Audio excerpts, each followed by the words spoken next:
जो है सुख और दुख दोनों का साक्षी है, सत्ता है। जीव के स्वरूप में सुख भी नहीं है, दुख भी नहीं है। पर सुख आत्यंतिक निवृत्ति होने से के लिए वैराग्य की अति आवश्यकता है, और वैराग्य बिना ज्ञान के नहीं आता है। ज्ञान बोध विचार के द्वारा ही वैराग्य की प्राप्ति होती है। परंतु हम इसको नहीं समझ पाते और संसार का रस लेने लग जाते हैं। भजन तो करते हैं हम, भजन करने पर भी संसार का कुछ और संसार के राग वश वो होकर संसार का रस लेते हैं। और जब तक संसार का रस हमारे अंदर है, संसार का राग हमारे अंदर मौजूद है, जब तक हमको वैराग्य की उत्पत्ति नहीं होती, वैराग्य के भजन नहीं हो सकता। भजन करने बैठते हैं तो संसार के भजन करते हैं। संसार में हम अपने नाते गोते रिश्ते जो भी हैं उनकी रुचि ले जाते हैं, और हमारा जो संबंध है, जिनसे मैत्री संबंध हो या शत्रुता का संबंध हो, दोनों में हमारी प्रवृत्ति जाती है और हमसे भजन नहीं हो। क्या द्वेष भाव, और जब तक राग और द्वेष हमारे संसार में बने रहेंगे, जब तक भी भजन नहीं हो सकता। भजन के लिए राग और द्वेष दोनों की निवृत्ति चाहिए। राग भी नहीं होना, द्वेष भी नहीं होना। जब तक राग और द्वेष हमारे संसार में रहेंगे, जब तक भजन नहीं हो सकेगा। उसके लिए हमको अचार पद की प्राप्ति चाहिए। सभी प्रकार की चाहना का अंत करना पड़ेगा, और सभी प्रकार की चाहना का अंत होने पर हम भजन कर सकते हैं। क्योंकि ये अच्छा है, ये बुरा है। जब तक हम अच्छा बुरा देखते रहेंगे संसार के अंदर, तब तक भी हमारी वृत्ति शांत नहीं होगी। वृत्तियों की शांति के लिए जरूरी है कि हम संसार की राग की निवृत्ति करें, रागा शक्ति से दूर हो। संसार की रागा शक्ति जब तक हमारे अंदर है, जब तक हम संसार से उपराम नहीं होंगे, और संसार से उपराम नहीं होंगे, जब तक भजन नहीं होगा। इसलिए जो है महात्मा लोग पहले जंगल में रहकर भजन करते थे। संसार में जो है कोई किसी प्रकार का भी कोई प्रवृत्ति नहीं होती थी। पर आजकल तो महात्मा लोग संसार में भी जो आश्रम बनाते हैं, वहां पर भी राग उत्पन्न कर लेते हैं,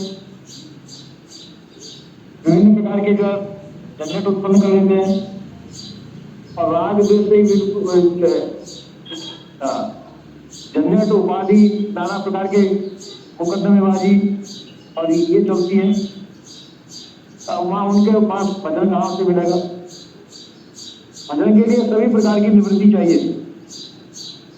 संसार से अरुचि चाहिए, संसार से निवृत्ति चाहिए।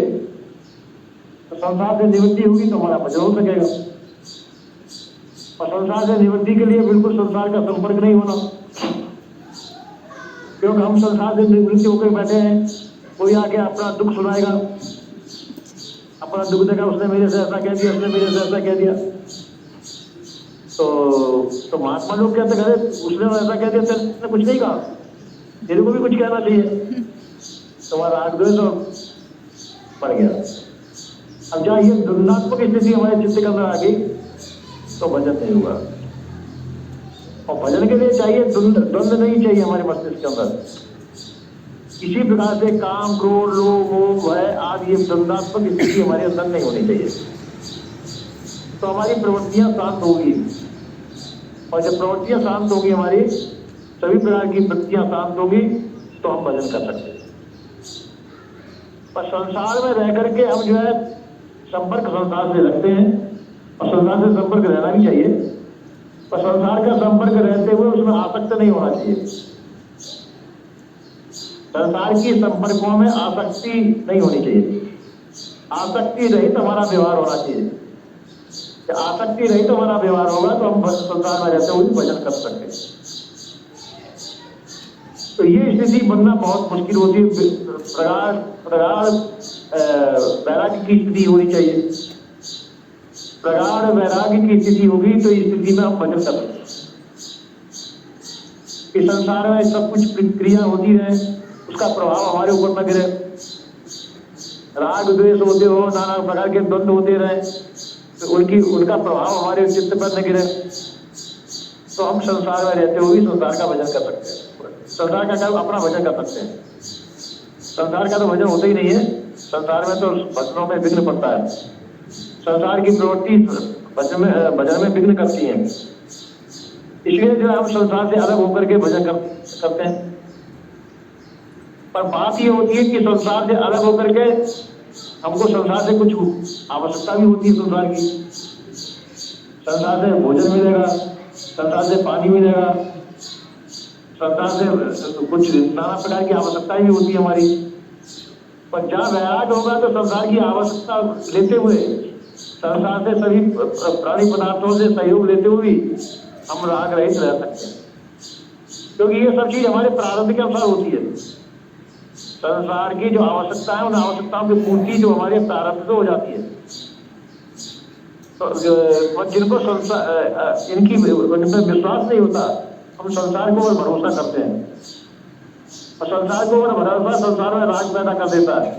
और जहाँ राग होगा वहाँ द्वेष उत्पन्न हो जाएगा, और जहाँ राग और द्वेष दोनों उत्पन्न हुए तो भजन नहीं हो सकता। तो हमको अपने प्रारब्ध में भरोसा होना चाहिए कि शरीर की आवश्यकताओं की पूर्ति प्रारब्ध से होगी, हमको संसार की आवश्यकता नहीं। ऐसा दृढ़ निश्चय करके हमको सबसे उपराम होकर के अपने आप में शांत रहना चाहिए। शरीर का प्रारब्ध करना, सभी काम होते रहेंगे, हमको उसकी चिंता नहीं करनी चाहिए। ऐसा करके जो संत रहते हैं वो भजन भी कर सकते हैं और संसार का व्यवहार भी कर सकते हैं। दोनों करके दोनों उपराम होकर अपना भजन की निवृत्ति कर सकते हैं। ऐसा संत गुरुजन कहते हैं। बोलिए श्री सद्गुरुदेव की जय।